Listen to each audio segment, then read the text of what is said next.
Lors de leur cérémonie de mariage, le fiancé de Jessica, Martin, l'abandonna pour retrouver son premier amour. Alors que Jessica se tenait là, toujours dans sa robe de mariée, Martin se tourna vers elle avec une expression sérieuse et dit « Jessica, je dois aller à l'hôpital tout de suite. Janet s'est taillé les veines et a tenté de se suicider. Elle est aux urgences, et sa famille n'est pas là. Je dois aller voir comment elle va. » Jessica le regarda en silence, le cœur serré. Bien que les yeux de Martin fussent clairs et fixés sur elle, il était évident que ses pensées étaient ailleurs, entièrement consumées par Janet. Jessica esquissa un léger sourire, se forçant à afficher un calme et une douceur. « Tu peux y aller, dit-elle doucement. » Martin parut choqué. L'incrédulité se lisait dans ses yeux lorsqu'il demanda « Tu es d'accord, Jessica ? Attends-moi. Juste 1 heure. Je m'assurerai que Janet va bien et je reviendrai vite. » Sans attendre sa réponse, Martin se précipita vers la porte, se retournant plusieurs fois comme pour souligner son urgence. « Jessica, tu dois m'attendre. Juste 1 heure. Je reviens. » Jessica continua de sourire, regardant sa silhouette s'éloigner jusqu'à ce qu'il disparaisse. Dès qu'il fut parti, elle s'avança et prit le micro de l'animateur. Avec une expression aussi impassible que la pierre, elle annonça « Le mariage est annulé. » Un murmure de stupeur parcourut l'assistance. Les invités échangèrent des regards écarquillés, chuchotant entre eux. C'était comme une scène de drame. Le marié vient de quitter le mariage ? Que se passe-t-il ? Les parents de Martin, assis au premier rang, semblaient mortifiés.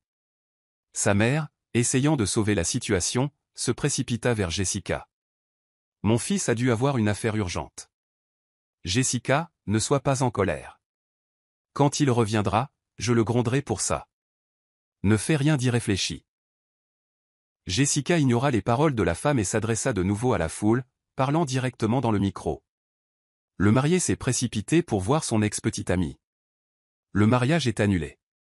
Les invités éclatèrent en tumulte. Mais le visage de la mère de Martin devint rouge de honte. Elle intervint rapidement, « Jessica, ce n'est pas bien de le dire comme ça et de laisser les autres mal comprendre. Quelle ex-petite amie ? Janet n'est qu'une amie, et je connais Martin.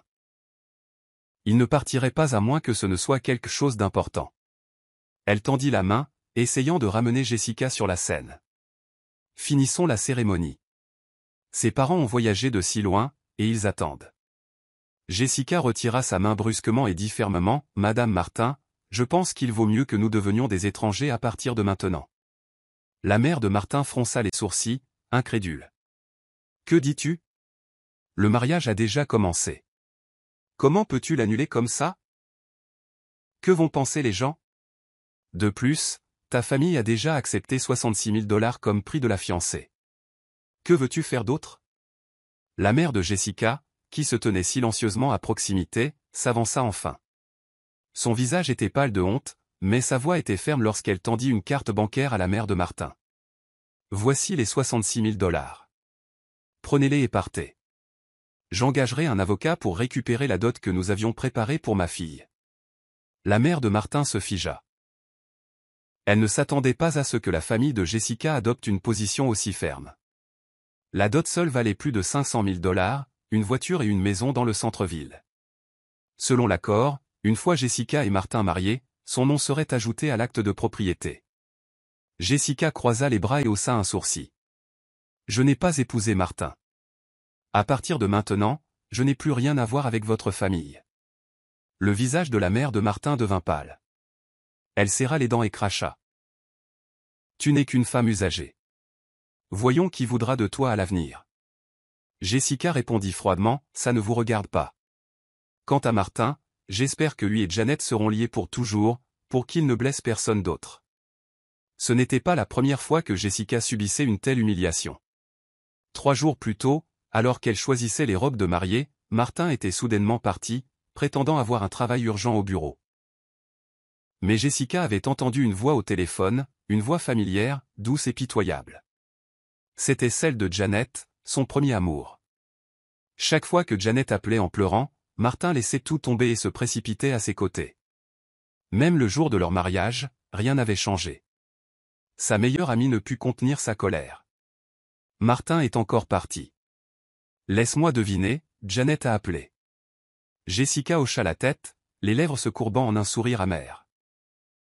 Elle s'est taillé les veines et a tenté de se suicider. Sa meilleure amie frappa la table de la main. Elle l'a fait exprès. Qui fait ça le jour du mariage de quelqu'un d'autre? C'est tellement éhonté. Jessica haussa les épaules. Ça marche à chaque fois. Peu importe combien de fois elle appelle, Martin y va toujours. Sa meilleure amie gémit de frustration. Tu ne vas pas lui pardonner encore une fois, n'est-ce pas? Jessica, si tu lui pardonnes cette fois, je te jure, autant te cogner la tête contre un mur et en finir. Jessica éclata soudain de rire, la voix dégoulinante de sarcasme. À quoi tu penses? J'ai déjà annoncé que le mariage était annulé. Comment pourrais-je encore vouloir être avec lui? Sa meilleure amie plissa les yeux et la fixa un moment, puis demanda d'un ton soupçonneux, vraiment? Alors pourquoi lui as-tu pardonné avant? Jessica resta silencieuse quelques secondes, puis répondit doucement, peut-être à cause d'un sentiment de refus. Ouais, de refus. Il était vraiment gentil avec moi avant, mais pourquoi a-t-il changé d'avis plus tard? Jessica était avec Martin depuis 5 ans. Quand il était bon avec elle, il l'était vraiment. Il venait la chercher au travail et la ramenait, peu importe le temps. Pendant les vacances, il préparait soigneusement des cadeaux et des enveloppes remplies d'argent pour elle. Il se souvenait de son cycle menstruel, préparait de l'eau sucrée brune et lui donnait des bouillottes quand elle en avait besoin. Quand elle était malade, il s'occupait d'elle toute la nuit à son chevet. Jessica avait toujours pensé qu'elle faisait partie de l'avenir de Martin. Cependant, quand il cessa de l'aimer, ce fut comme si un interrupteur avait été actionné. Il devenait évident si quelqu'un vous aimait ou non. Jessica sentait clairement son attitude envers elle devenir de plus en plus indifférente. De la préparation de surprises pour elle à l'impatience lorsqu'elle posait quelques questions supplémentaires, tout avait changé. Et tout avait commencé lorsque Janet, son premier amour, était revenue au pays. Le soir où Janet revint, Martin était distrait.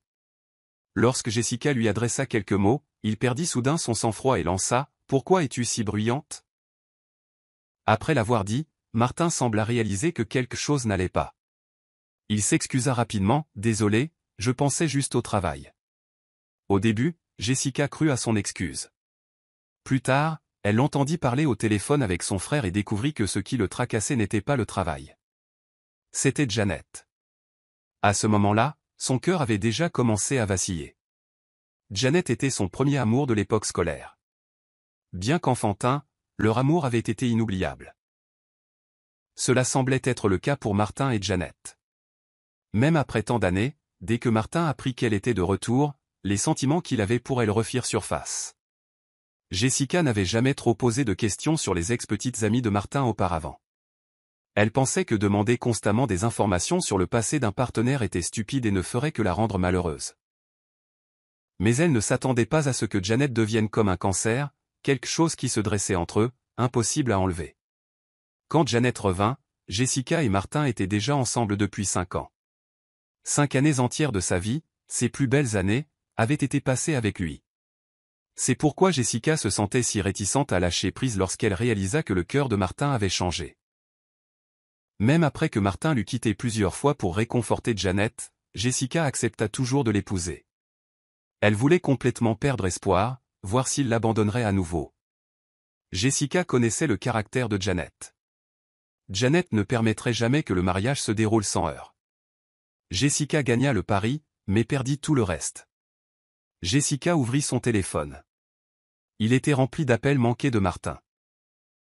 En plus d'appeler, il lui avait envoyé des messages sur toutes les plateformes, y compris WhatsApp.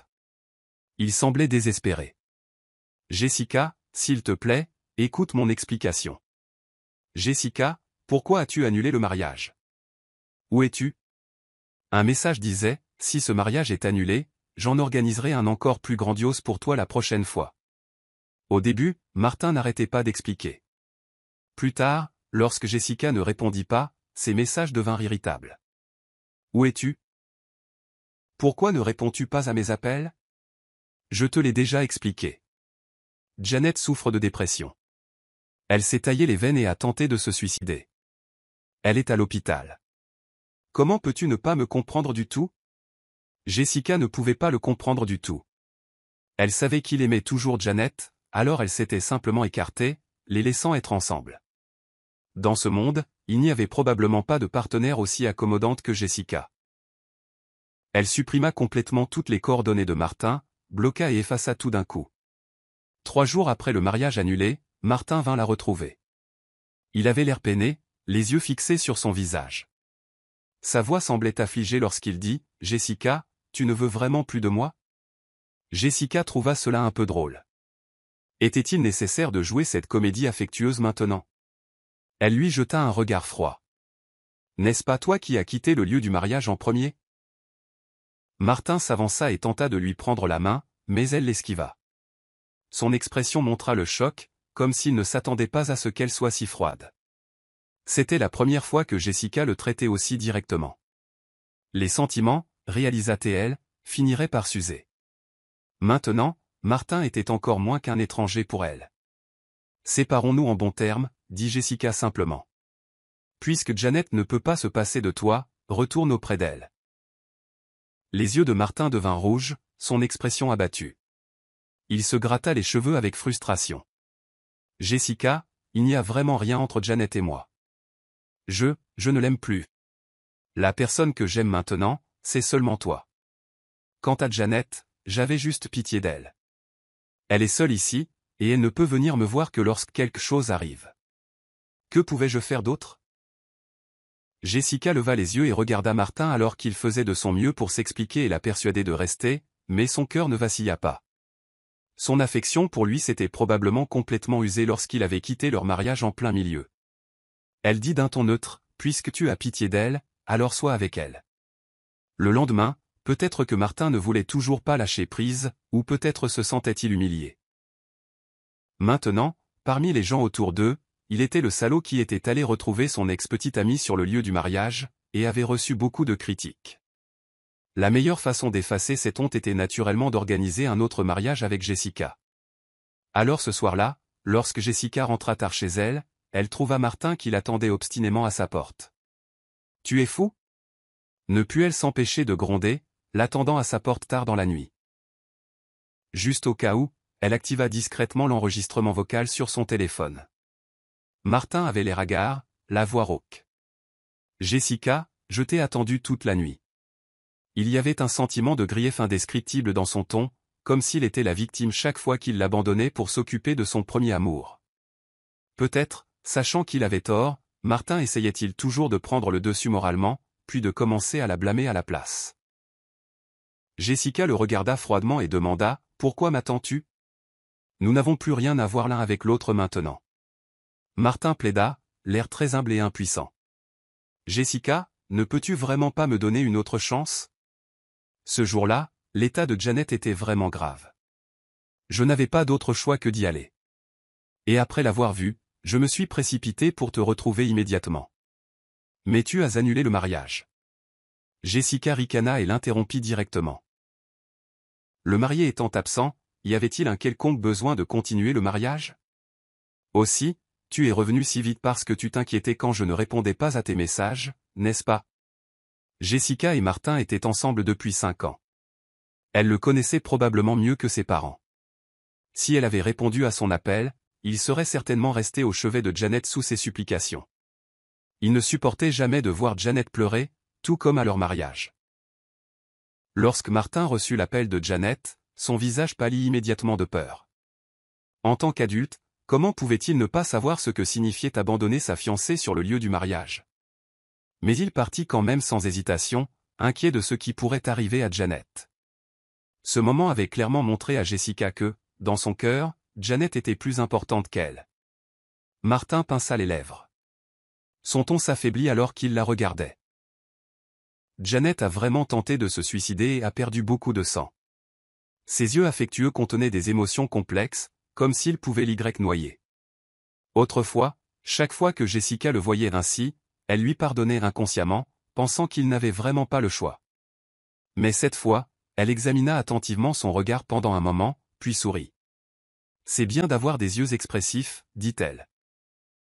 Regarde, même si tu ne m'aimes plus, tu peux toujours faire semblant d'être profondément affectueux. » Jessica retroussa les lèvres et ajouta, « Qu'est-ce que ça a à voir avec moi ? Martin fut stupéfait. Il ne s'attendait pas à ce qu'elle dise des mots aussi cruels. En colère, il accusa « Jessica, comment as-tu pu devenir si cruelle maintenant? Le mariage peut avoir lieu à tout moment, mais il n'y a qu'une seule vie. Je te l'ai expliqué tant de fois. Janet est toute seule dans cette ville et n'a pas beaucoup d'amis. Quand quelque chose lui arrive, elle ne peut venir que vers moi. Maintenant qu'elle est malade et a encore besoin de nos soins, comment peux-tu être si indifférente? » Jessica le dévisagea avec surprise, son cœur manquant un battement. « Que veux-tu dire par « elle a encore besoin de nos soins » ? Se pourrait-il que tu veuilles encore que je t'aide à prendre soin d'elle? Martin hocha la tête, disant naturellement. « Tu es en quelque sorte ma femme. Il est normal que tu prennes soin de mon ami. » Ces mots laissèrent Jessica sans voix un instant. Regardant l'expression pleine de suffisance de Martin, elle gloussa. « Puisque tu te soucies tant de Janet, pourquoi ne t'occupes-tu pas d'elle en tant que son mari? Ne serait-ce pas mieux?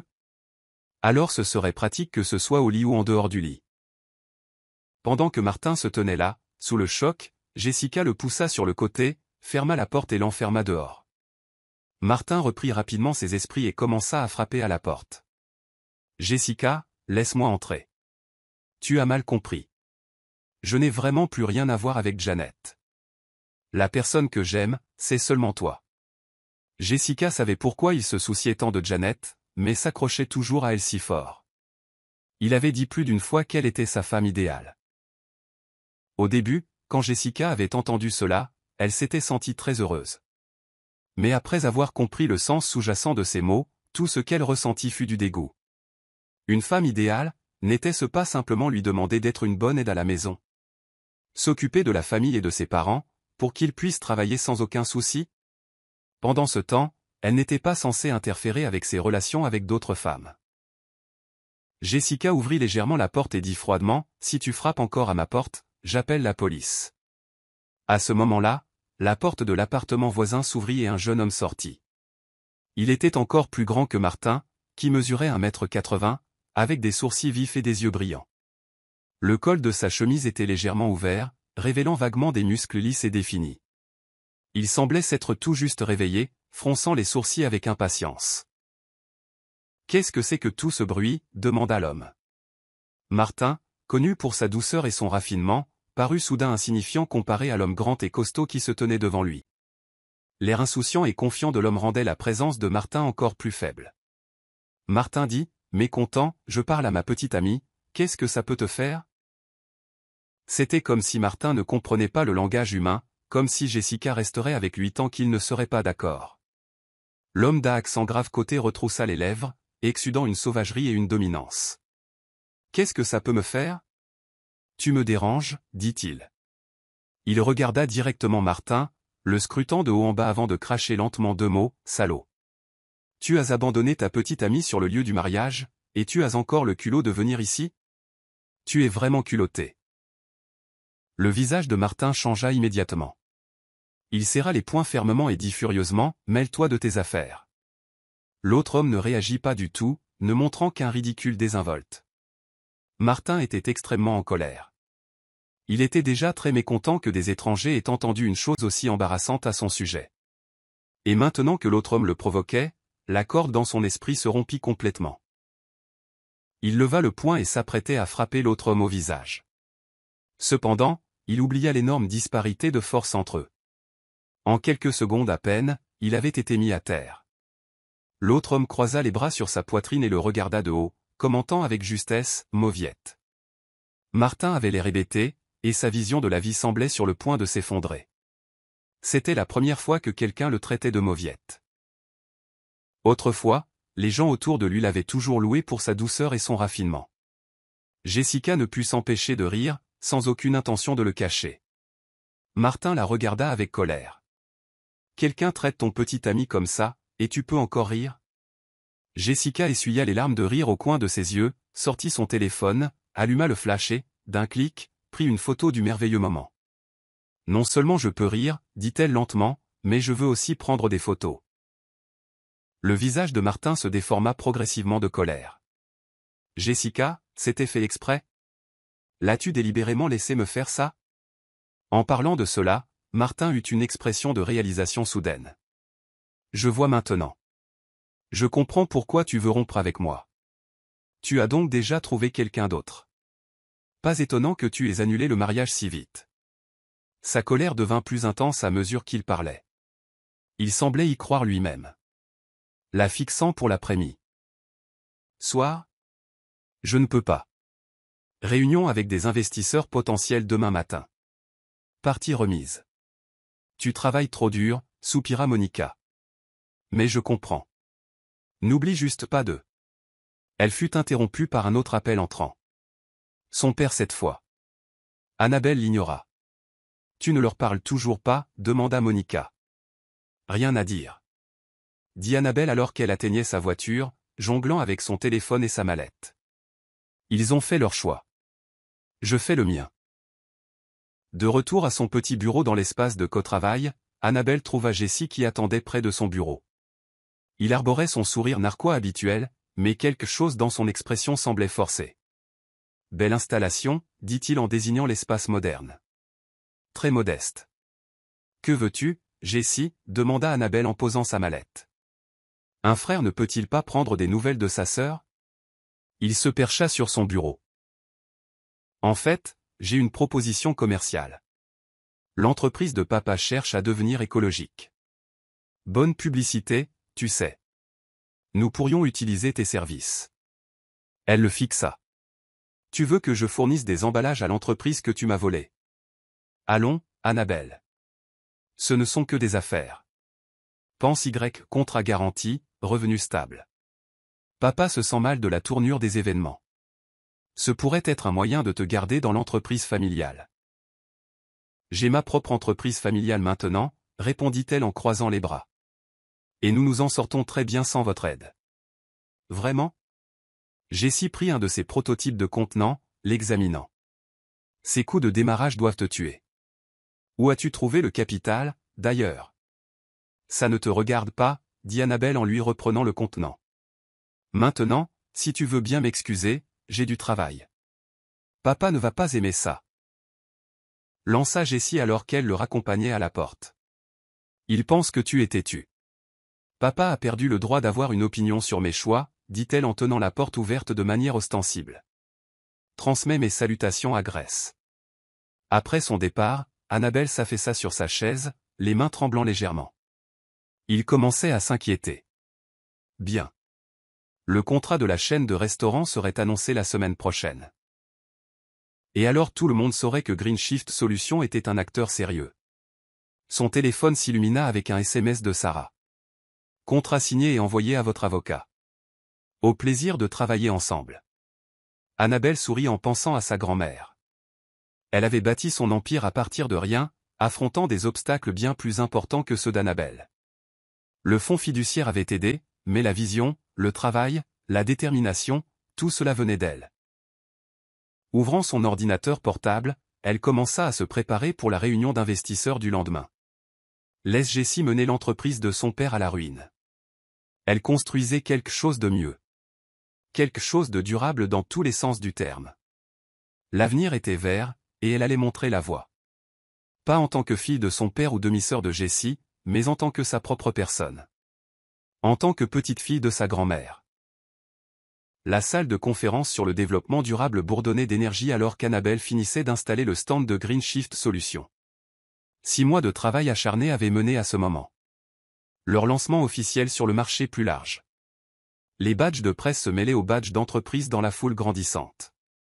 Tout a l'air parfait, dit Monica en ajustant leur bannière.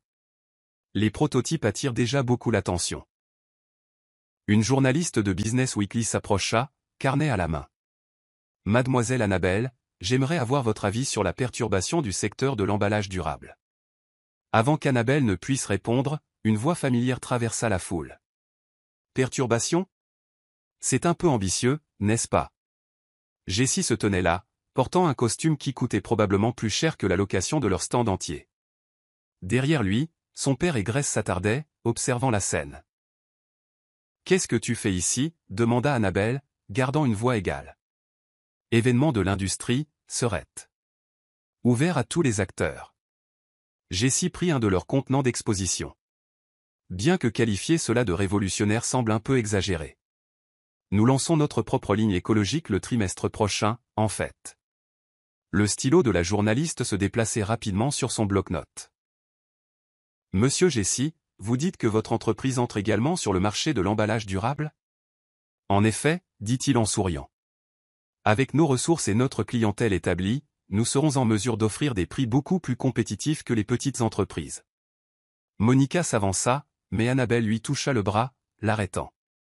En fait, dit Annabelle à la journaliste, j'aimerais discuter de notre récent contrat avec une chaîne de restaurants nationale. Ils nous ont choisis spécifiquement pour notre approche innovante et nos solutions rentables. Les yeux de la journaliste s'écarquillèrent. Chaîne de restaurants nationale? C'est un compte important pour une nouvelle entreprise. Nous avons également obtenu des partenariats avec 3 grandes chaînes de vente au détail, continua Annabelle, regardant le sourire narquois de Jessie s'estomper. Voulez-vous voir nos projections d'impact? Annabelle.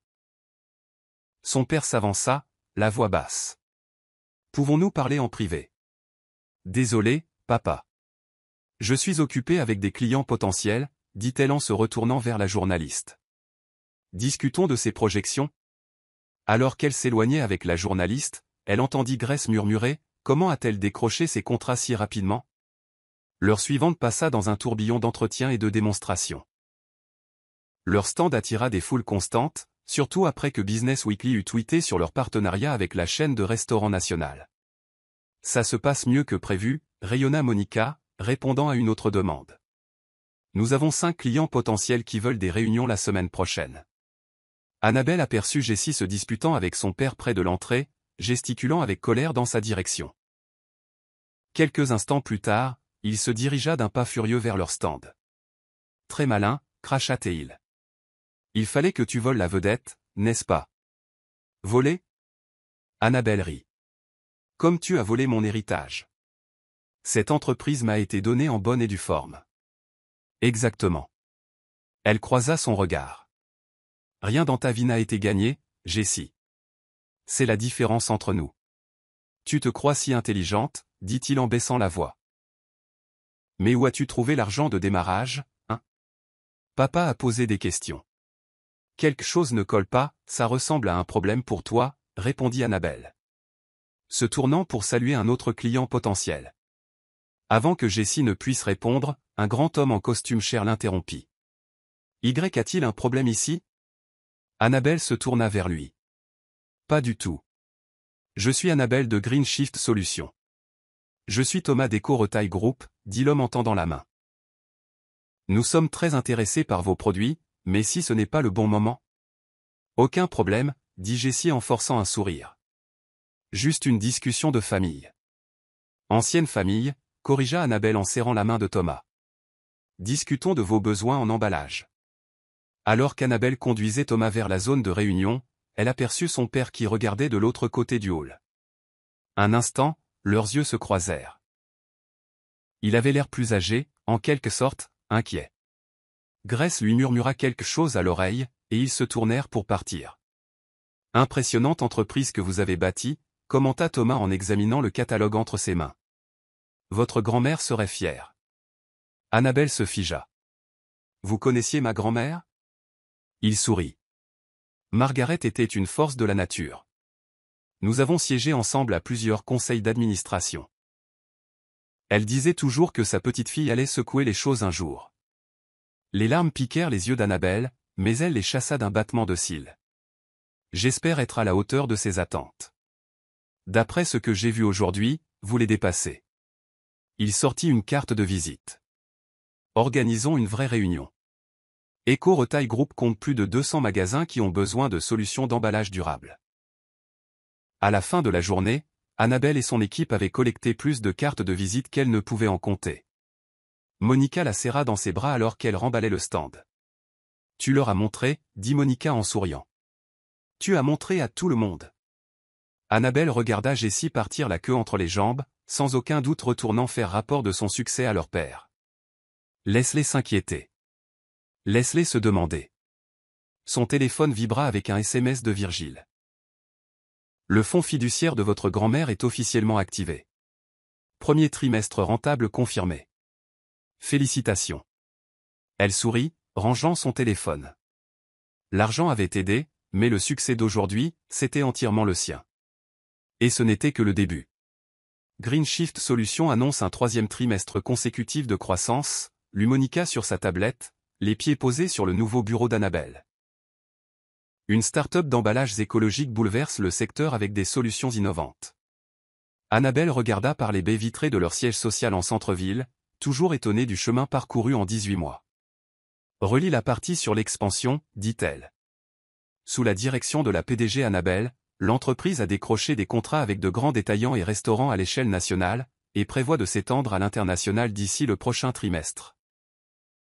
La porte s'ouvrit brusquement, et Maria, leur responsable de bureau, se précipita à l'intérieur.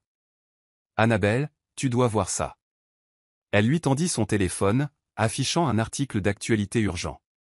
L'action de Joseph Industries s'effondre sur fond de violations environnementales et de préoccupations de mauvaise gestion. L'entreprise de ton père, dit Monica en se penchant par-dessus l'épaule d'Annabelle pour lire. Oh waouh, c'est grave. L'article détaillait comment Joseph Industries avait été surprise en train d'éliminer illégalement des matières toxiques pour tenter de réduire les coûts après plusieurs trimestres de baisse des bénéfices. La direction de Jessie était spécifiquement mentionnée comme un facteur du déclin de l'entreprise. Le téléphone d'Annabelle se mit à sonner. Le numéro de Grèce. Elle refusa l'appel. Ils disent que les amendes pourraient se chiffrer en millions, ajouta Maria. Plus les coûts de nettoyage. Un autre appel. Cette fois, c'était son père. Elle l'envoya vers la messagerie vocale. Tu ne penses pas qu'ils vont essayer de venir te demander de l'aide, demanda Monica. Ils le font déjà. Annabelle montra l'écran de son téléphone, affichant un SMS de Jessie. Besoin de parler. Urgence familiale. S'il te plaît. Qu'est-ce que tu vas faire, demanda doucement Monica. Avant qu'Annabelle ne puisse répondre, le téléphone de Maria vibra. Ils sont dans le hall, dit-elle. Votre père et Jessie. Dois-je les renvoyer? Annabelle pensa à toutes les nuits où elle avait pleuré jusqu'à s'endormir après qu'ils lui eurent pris son héritage. Elle pensa au visage suffisant de Jessie à chaque événement de l'industrie, et au silence de son père quand elle avait le plus besoin de lui. Non, décida-t-elle. Faites-les monter. 5 minutes plus tard, son père et Jessie se tenaient dans son bureau, visiblement mal à l'aise. Son père avait vieilli de plusieurs années en quelques mois, et le costume de créateur de Jessie ne pouvait cacher son désespoir. Joli bureau, dit son père en regardant autour de lui. Tu as bien réussi. Que voulez-vous? Jessie s'avança. Nous avons besoin de ton aide. Les violations environnementales, elles se sont produites sous l'ancien système, avant que nous ne prenions la relève, mais vous les avez dissimulées au lieu de les corriger, interrompit Annabelle. J'ai vu le rapport. Les amendes vont vous mettre en faillite. Mon père soupira doucement. Nous avons besoin d'un partenaire expérimenté dans les pratiques durables. Quelqu'un qui peut nous aider à faire la transition et à regagner la confiance. Et vous avez pensé à moi. Annabelle rit. Comme c'est pratique. Écoute, dit Jessie, la voix brisée. Je sais que nous avions tort sur toute la ligne. Tu sais clairement ce que tu fais. Nous t'offrons une chance de revenir. De faire à nouveau partie de l'entreprise familiale. Partie de l'entreprise familiale? Annabelle se leva. Tu veux dire l'entreprise que tu m'as volée? Celle que tu as menée à la ruine? Annabelle, s'il te plaît. Son père s'avança. Nous sommes une famille. Famille, dit-elle en contournant son bureau. Où était la famille quand tu as tout donné à Jessie? Où était la famille quand il a essayé de saboter mon entreprise? Où était la famille quand Grèce a répandu des rumeurs sur mes sources de financement? Ils semblaient tous les deux honteux. J'ai bâti cette entreprise à partir de rien, continua-t-elle. Pas de relation familiale. Pas de clients hérités. Juste du travail acharné et de la vision. Quelque chose que ni l'un ni l'autre ne comprendriez. Nous pouvons t'offrir des parts majoritaires, dit Jessie désespérément. Tout ce que tu veux. Je ne veux pas de votre entreprise en faillite, répondit-elle froidement. J'ai la mienne. Le père d'Annabelle s'affaissa sur une chaise sans aide, l'air complètement abattu. Nous allons tout perdre, marmonna-t-il, la voix lourde de regret. Comme j'ai tout perdu, répondit Annabelle, le ton sec. Elle appuya sur un bouton de son bureau. Maria, veuillez les raccompagner. Son père se leva lentement, paraissant plus âgé qu'elle ne l'avait jamais vu. Je suis désolé pour tout, dit-il, la voix brisée. J'ai fait une terrible erreur. Un instant, Annabelle sentit sa résolution faiblir. Puis elle se souvint des mots de sa grand-mère dans son testament, Annabelle doit comprendre ce que signifie tout perdre avant de pouvoir vraiment construire quelque chose par elle-même. Je suis désolée aussi, papa, dit-elle doucement, les yeux fixes. Mais tu as fait ton choix. Maintenant, tu dois vivre avec. Après leur départ, Monica la serra dans ses bras. Ça va? Annabelle regarda autour de son bureau. Les récompenses sur les murs, l'équipe grandissante juste derrière sa porte, et la vue sur la ville qu'elle avait gagnée par ses propres efforts. Tu sais quoi? Dit-elle avec un petit sourire. Je vais vraiment bien. Son téléphone vibra avec un autre SMS de Jessie. S'il te plaît, reconsidère. Nous avons besoin de toi. Elle le supprima sans répondre. Ils avaient eu besoin d'elle avant, quand elle travaillait 80 heures par semaine, apprenant le métier, attirant de nouveaux clients et modernisant les systèmes. Ils ne l'avaient tout simplement pas appréciée. Maintenant, ils pouvaient regarder leur entreprise s'effondrer pendant que la sienne prospérait. Parfois, le karma fonctionne de manière parfaite. La nouvelle de la faillite de Joseph Industries fit la une de toutes les publications économiques. Annabelle était assise dans son bureau, parcourant les titres. Une entreprise familiale s'effondre. Des violations environnementales mènent à la chute d'une entreprise. Le PDG Jessie démissionne en pleine crise. Un coup à sa porte interrompit sa lecture. Maria passa la tête. Votre père est encore là. 3e fois cette semaine. Annabelle soupira en fermant son ordinateur portable. Faites-le entrer. Son père entra lentement, ne ressemblant en rien à l'homme d'affaires puissant qu'elle avait admiré en grandissant. Son costume flottait sur lui. Et ses cheveux étaient maintenant plus gris que noirs. La maison est en vente, dit-il sans préambule, s'affaissant sur la chaise en face d'elle. Grace demande le divorce. J'ai entendu, répondit Annabelle, gardant une voix neutre. Où est Jessie? Dubaï, dit-il amèrement. Soi-disant en train d'essayer de trouver des investisseurs. Personne ne nous touchera maintenant. Il rit, un son creux et amer. J'ai eu beaucoup de temps pour réfléchir ces derniers temps, continua-t-il, fixant la tasse de café qu'elle lui avait tendue. Au choix. À l'héritage. Ta grand-mère serait tellement déçue de moi. Probablement, acquiesça Annabelle. Elle croyait qu'il fallait mériter son succès, pas le transmettre.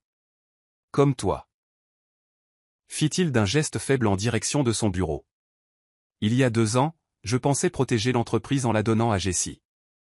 Je me suis convaincu qu'il avait les bonnes qualités. Que tu étais trop émotive. Et maintenant? Il s'interrompit. Maintenant, je te vois aux informations, dominant le secteur, changeant la façon de faire des affaires. Ses yeux brillèrent alors qu'il la regardait. Tu as fait tout ce que j'ai toujours voulu pour l'entreprise, juste sans moi. J'ai eu de l'aide, dit Annabelle, pensant au fonds fiduciaire de sa grand-mère. Juste pas de ta part. Le fonds fiduciaire, hocha-t-il la tête.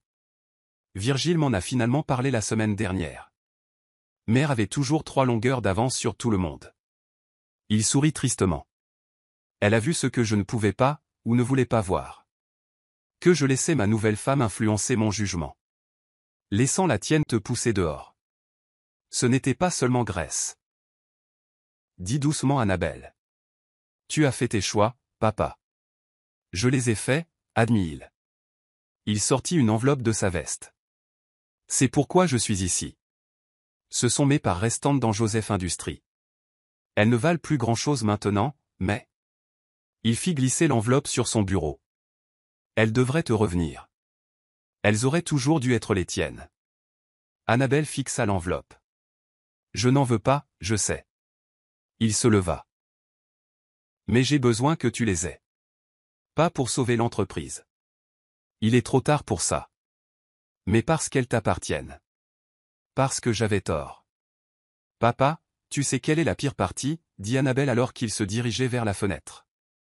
Te regarder réussir sans moi, hocha-t-il la tête. Savoir que j'aurais pu faire partie de quelque chose d'extraordinaire si j'avais juste cru en ma propre fille. Annabelle le rejoignit à la fenêtre. Je t'aurais rendu fier. Tu m'as rendu fier, Annabelle, dit-il doucement. Juste pas de la manière que j'attendais.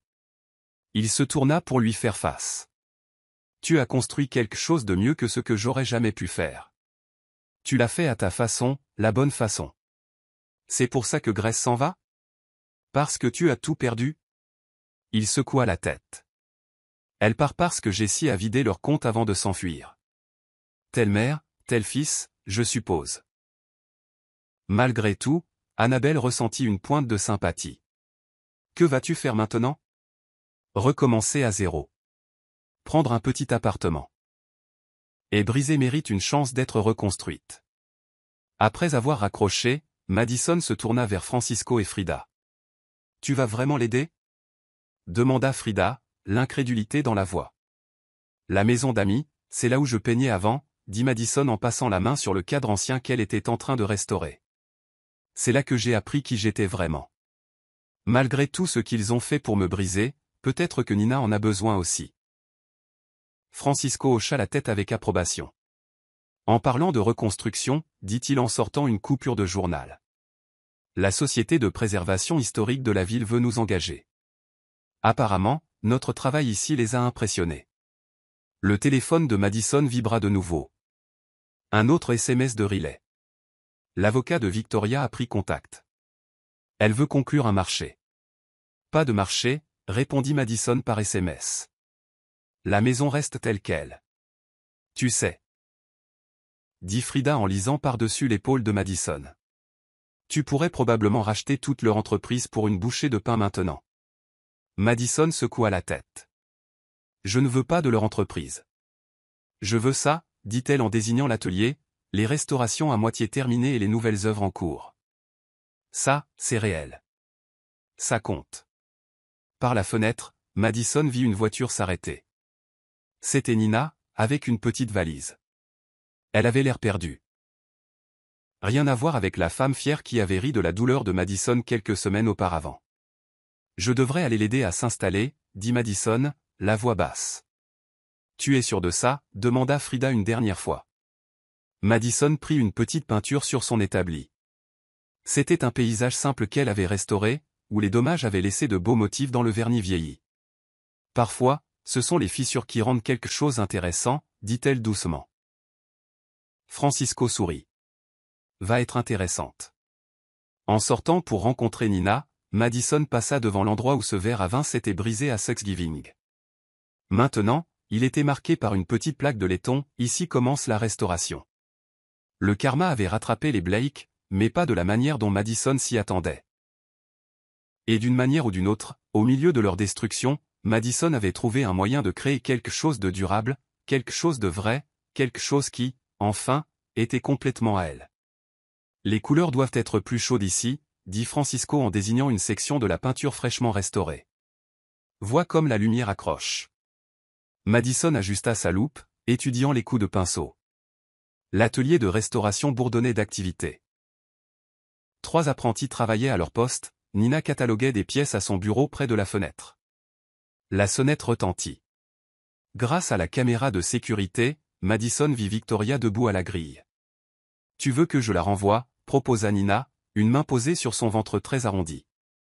Non, dit Madison en posant ses outils. Je vais m'en occuper. Victoria avait vieilli de plusieurs années en quelques mois seulement. Ses vêtements de marque avaient disparu, remplacés par un simple pantalon et un pull. Elle serrait une toile à l'aspect familier. Que voulez-vous, Victoria? Demanda Madison. Victoria tendit la toile. Ceci était dans le grenier de ma mère. J'ai pensé que vous pourriez peut-être la restaurer. Madison déballa soigneusement la peinture. C'était un portrait de mariage, Victoria et son défunt mari le jour de leur mariage. La toile était craquelée, les couleurs ternies par des décennies de négligence. Pourquoi me la porter? Demanda Madison. Parce que vous êtes la meilleure, répondit Victoria, la voix brisée. Et parce que je vous dois des excuses. Madison étudia la peinture sans répondre.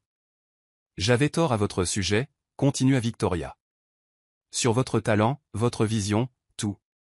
J'étais tellement concentré sur la préservation de ce qui était, que je ne pouvais pas voir ce qui pourrait être. Madison intervint nonchalamment, comme les activités illégales de votre fils. Alors que Victoria tressaillit mais continua, je l'ai couvert, protégé alors que j'aurais dû. Dit Victoria, la voix étranglée par le regret. Elle désigna le domaine transformé. Vous avez fait ce que je n'ai jamais pu faire. Vous avez créé quelque chose de nouveau. À l'intérieur, Madison pouvait voir Nina les observer, son visage impénétrable. La restauration prendra du temps. Dit finalement Madison, et ce ne sera pas bon marché. Je comprends. Je peux payer, répondit Victoria. Non. Madison la regarda dans les yeux. Vous travaillerez pour cela. Nous avons besoin de quelqu'un pour gérer la partie administrative de la galerie. Nina part bientôt en congé maternité. Victoria regarda fixement Madison, puis le bâtiment derrière elle. Sur la plaque de laiton, sur les élégants espaces de la galerie visibles à travers les fenêtres, sur sa fille qui travaillait à l'intérieur. Vous me faites confiance après tout, demanda Victoria. La confiance se mérite, répondit Madison en lui tendant une carte de visite. Soyez ici lundi à 9 h. Nous commencerons par le classement.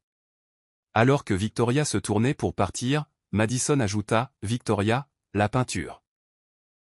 Je la rendrai à nouveau belle, mais elle ne sera pas exactement la même. Je sais, sourit tristement Victoria.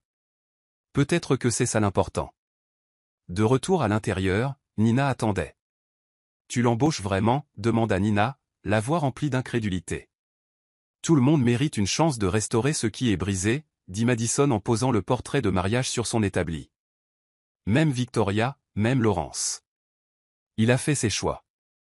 Madison reprit ses outils. Il s'agit de faire de nouveaux choix. Francisco apparut avec du café frais. En parlant de choix, dit-il en tendant une tasse à Madison. La société historique a rappelé. Ils veulent que nous nous occupions de la restauration du vieux théâtre du centre-ville. Accepte, répondit Madison, mais aide-moi d'abord avec ça. Ensemble, ils examinèrent le portrait de mariage de Victoria, signalant les zones nécessitant une attention, discutant des techniques. À travers la fenêtre, Madison pouvait voir Victoria toujours debout à la grille, regardant la maison qu'elle avait perdue, la voyant peut-être enfin pour ce qu'elle était devenue. Le téléphone de Madison vibra. C'était un SMS de Laurence. Je suis désolé pour tout.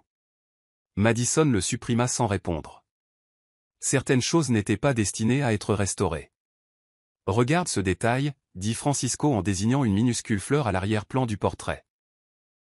Presque invisible maintenant, mais une fois que nous l'aurons fait ressortir, cela changera toute la composition. Madison termina de nettoyer le portrait en hochant la tête. Exactement. Francisco lui serra l'épaule.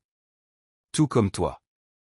La lumière de l'après-midi entrait à flot par les fenêtres, attrapant la feuille d'or du triptyque de Madison, la faisant scintiller. En dessous, de nouveaux étudiants travaillaient à leur propre restauration, apprenant à voir la beauté dans les choses brisées. Nina se dandina vers eux avec des papiers. Les réservations de la galerie sont complètes jusqu'à la saison prochaine, et ce critique du Times veut faire un article de suivi. Dis-lui oui, dit Madison avec précaution, commençant le processus de nettoyage du portrait de Victoria. Mais assure-toi qu'il mentionne notre école de restauration. C'est ça l'avenir. Pendant que Madison travaillait, elle pouvait sentir l'histoire de la peinture sous ses doigts. Des décennies de joie et de douleur, de fierté et de perte, attendant toutes d'être transformées. Non pas effacées, mais renouvelées, rendues plus fortes par leurs cicatrices. Tout comme elle. Prête à commencer ? Demanda Francisco en préparant ses outils. Madison regarda autour de son atelier, ses étudiants apprenant leur métier, Nina trouvant sa place, l'espace qu'elle avait créé des cendres de la trahison, l'héritage qu'elle construisait, pièce restaurée après pièce. Oui, dit-elle en trempant son pinceau dans du solvant. Je suis prête. Et alors qu'elle commençait à travailler, ramenant la lumière aux souvenirs oubliés de Victoria, Madison réalisa que ceci, ce moment, cet endroit, ce but, était la vengeance qu'elle avait vraiment voulu depuis le début. Pas la destruction, mais la création. Pas des fins, mais des commencements. Pas brisés, mais magnifiquement restaurés.